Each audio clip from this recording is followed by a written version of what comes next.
The constrained vision, and again, I'm quoting from your book, A Conflict of Visions. War is seen as originating in human nature and being contained by institutions.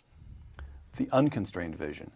Those with the unconstrained vision tend to explain war in terms of either misunderstandings or of hostile or paranoid emotions raised to such a pitch as to override rationality. Yes. Is it fair to say that the constrained vision is not surprised by war, but the unconstrained vision is always a little startled when a war breaks out? Oh, absolutely. That you can take this back to the Federalists, where they said, why do we think that the 13 colonies will make war on each other if they're not united? And the answer was because that's what countries have always done. And so it's not a question of, in fact, it's not just war, it's poverty, it's crime. All those are things which people with the unconstrained vision feel needs explaining. Whereas people with the constrained vision. Even with unity, there can still be war that breaks out of unity. So I mean, yeah, to be surprised, you shouldn't be too surprised, because that's just human nature. Which people with the unconstrained vision feel needs explaining. Whereas people with the constrained vision think what needs explaining is how do we sustain peace? How do we have law and order? How do we have morality? How would you interpret then, I can't remember whether Robert Kennedy was quoting someone else or whether this was original to him or to his speechwriters. The quotation is something like, some see the world and ask why. I see what could be and ask why not. Yes, yes. That's a kind of that's the unconstrained vision in a nutshell. Absolutely. All right. That's the unconstrained vision in a nutshell. Now, I actually have A Conflict of Visions by Thomas Sowell. I started reading it, but I did not finish. But like he said in his book, the unconstrained vision is the vision that doesn't tend to look at itself as a victim, that doesn't say, oh my God, why me? The unconstrained vision is just about, like he said, figuring out how to sustain peace, going out, getting it, working for yourself. Whereas the constrained vision is there's that constraint of victimhood and why me on top of someone with the constrained vision. Very good book, but I need to finish it though. But let's get back into it. John McCain in February 2003, quote, this is the constrained and unconstrained vision as they apply to the question of warfare. In this age, liberating oppressed peoples from tyranny, from the tyranny of those who would do us harm, serves not only narrow national interests, but the ordered progress of freedom, close quote. Barack Obama in August of last year, quote, in the first 100 days of my administration, I will travel to a major Islamic forum and deliver an address to redefine our struggle. I will make clear that we will stand with those who are willing to stand up for their future and that we need their efforts to defeat the prophets of hate and violence, close quote. What do you make of those two? I think Barack Obama has a lot more faith in verbal interactions than I would. Yeah, you could tell Thomas Sowell is was not a fan of Obama. Actions than I would. That's the unconstrained vision. Oh, absolutely. You see, well, what he's proposing under the guise of change is what has been tried for 2 decades between the two world wars, and which failed disastrously in helping to bring on the Second World War. Well, that brings up another point. Is it fair to say that the constrained vision is more aware of history? That somehow or other there's an appreciation of and even a hunger for historical understanding, searching for precedent, what has worked before. Most things won't work. Therefore, we must work especially hard to discover what has worked in the past.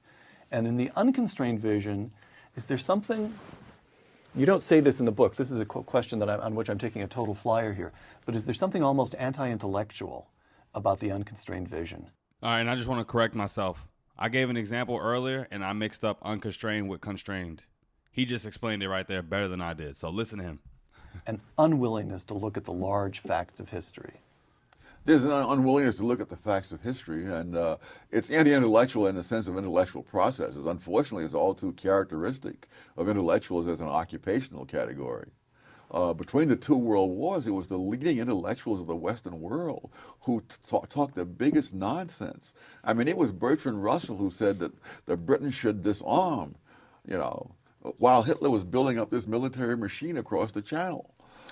And in France as well, and Russell was by no means the only one in England. So why?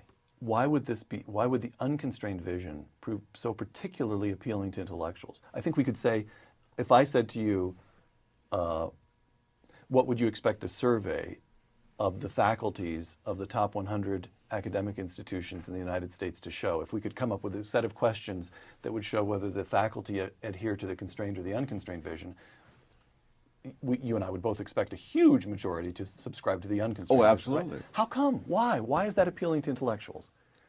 That is a tough one. But I think that, I guess the short answer is they imagine that good people like themselves can make this thing go. And if it hasn't worked in the past, it's only because they haven't had the right people doing it. In other words, communism would have worked if it hadn't been for Stalin. You know. But of course, once you have a system like communism, people like Stalin are the ones who will come to the fore. Yeah, so now that I have it correct, people who adhere to the constrained, to the constrained vision, they don't tend to look at history and really listen to it and understand it. It's one thing to go back and look at history and take whatever you want to form a narrative that you want, but it's another thing to go back, look at history, and truly understand history. And if they did, they would know where they're headed. If they did, they would know why they would know why the world is in certain situations that it is now. You know what I mean? Whereas on the unconstrained side, you know, like he said, it appeals more to intellectuals and people with common sense. All right. Back to warfare and defense. Barack Obama's plan for defense spending as of last year, I'm quoting his speech, "I'll stop spending $9 billion a month in Iraq. I will cut tens of billions in wasteful spending. I will cut investments in unproven missile defense systems. I will not weaponize space. I will slow our development of future combat systems, and I will institute an independent defense priorities board to avoid unnecessary spending," close quote. Well, that's straight out of the 30s. There were people who were saying Britain should not. The British Labour Party in the early to mid-30s voted consistently against defense spending, and they argued that our security does not depend on armaments, but on. Yeah, that sounded terrible. It almost sounded like defund the police. Like he was trying to take. He said we don't need no money here, there. Like I understand there's a lot of people that think we spend too much money on the military, but I mean, you can't just stop spending money on the military. They got an important job to do. Protect us. On disarmaments. And so when Chamberlain went to Munich to talk to Hitler, it wasn't just his own party, the conservatives, who applauded him when he came back. It was the labor and liberals as well. He was probably the most lionized man among Western leaders, perhaps of the past century. John McCain, you've just compared Barack Obama to Chamberlain. I'm going to see if I can get you to compare John McCain to Churchill. How's that?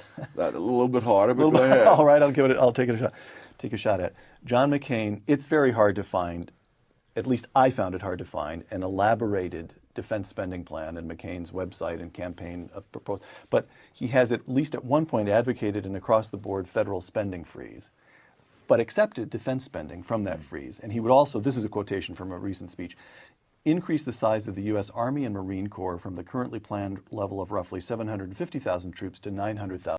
Hey, that sounds a lot better than Obama's plan.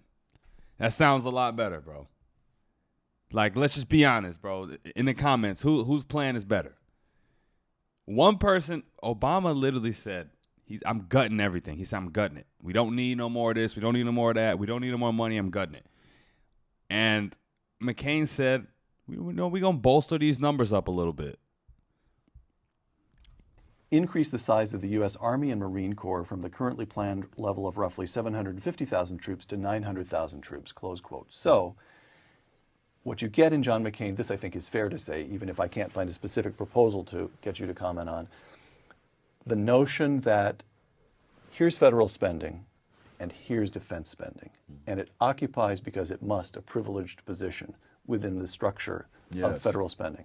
What do you make of that? Well, I think he recognized that you have to survive before you do anything else. All right. So that strikes you as just good common sense. Yes. And McCain doesn't strike you as too belligerent? Defending yourself is not belligerent. All right. All right. All right, you guys. That was it. That was it for the video. I mean, I think people really just need to understand, you know, from Obama's years as president, that just because it shined don't mean it's always gonna be gold. You know, he promised a lot of things that sounded good. He spoke a great game, but yeah, this was a very interesting video. Don't forget to like, comment, share, and subscribe. But let me know how you felt about this in the comments down below. Till next time, you guys, I'm out. Peace.